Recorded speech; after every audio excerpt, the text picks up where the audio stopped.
Hi Blackbird fans, and welcome to the first edition of the Gail Striegler Show on LIUathletics.com. We're joined by LIU head women's basketball coach Gail Striegler. Coach, thanks for joining us. Thank you for having me. So Coach, go through the season opener against Columbia, 53-42 win over the Lions up on the Upper West Side at Levy Gymnasium. Didn't start off quite like you had planned.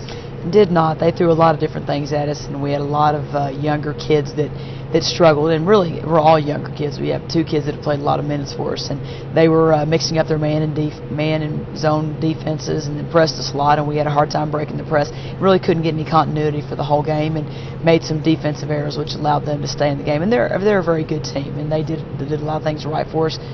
Fortunately, in the second half, we were able to get a few more offensive possessions where we actually ran an offense and get some defensive stops.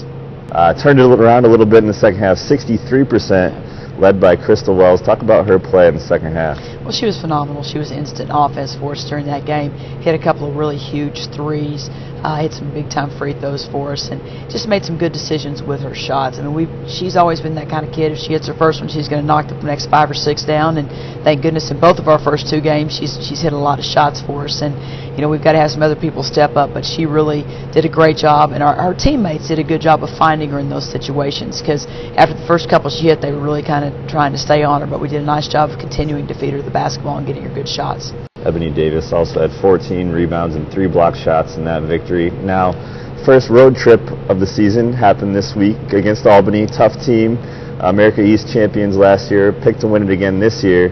Talk a little bit about that game, a loss, but closer than the final score indicated, I think. Yeah, it was a tough game for us. I think anytime you go on the road with 6 new kids and we're having the same problems again, and it's gonna be a gelling. We're gonna gel a lot with this team. We've got a lot of fundamental things we've got to work on, because really, if you look at our team, we've got 2 kids back that have played a lot of minutes, and that's Ebony and Crystal, and the rest of them, you know, the most we have is Clee next off the bench, and she's still on the bench with an ankle injury. So you've got Tava that's playing some minutes. The kids that are playing hard. We're just making a lot of small mistakes. And Albany has a good, solid team from start to finish. They had a big kid inside that we had a hard time matching up with, a 6'8" kid, which I think anybody's going to have a hard time matching up with. And then they had 2 of their best players back. And we, again, just could not get anything going offensively, did not do a good job breaking the press. And one of our problems that we're really having right now is when we do break the press, we're not going and scoring any baskets off of it. We're just kind of setting it up. And when we do try and go score some points off of it, we're struggling with it. We're not finishing our 3-on-2s and our 2-on-1s. So we've got to get some easy points off of the people when they're pressing us, and then we've got to find a way to get some easy points to get ourselves going. One of those newcomers, Sophie Basson, had a career-high 17 points off the bench in 27 minutes. Talk about her play in that game and what fans can expect to see when they see Sophie play. Sometimes you just got to look at Sophie and go, oh, don't do that. Okay, it's going to go in. Sophie's just a phenomenal offensive player. She can score in a multitude of ways. She can shoot the 3. She can go to the rim with it. Does a lot of great things offensively. Her favorite move is kind of a step back, which is you don't see a lot in women's basketball. And she just has such potential. You know, she's making some mistakes on the other side of the court, but all of our kids are. And you know, she did so many good things for us, because we got ourselves in a lot of situations where the clock was going down, and thank goodness it was in her hands, and she was able to make a basket or 2 for us. And then she scored some out of the offense too. And she's going to be a phenomenal player. She's going to be a lot of fun to watch for the next 4 years here.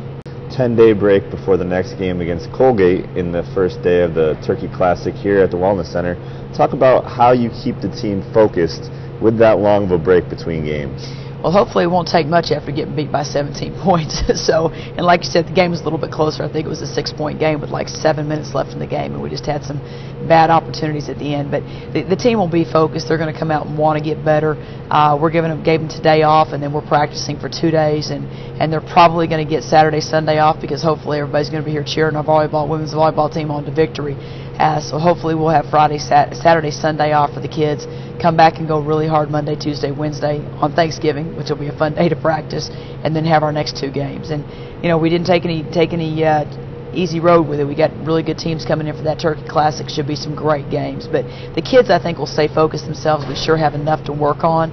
And you know, the kids are a group of kids that really do want to get better. We just have a lot of things we've got to fix. Drexel and UMKC also part of the Turkey Classic. Coach, thanks for joining us. One last question before we leave. What is your favorite Thanksgiving side dish? I would say sweet potatoes, and not the ones that are cut up. They got to be made like mashed potatoes. Okay, mine's stuffing, but I'll accept sweet potatoes. So thanks, Coach. Good luck this coming weekend. All right, thank you so much. Have a great Thanksgiving. You too.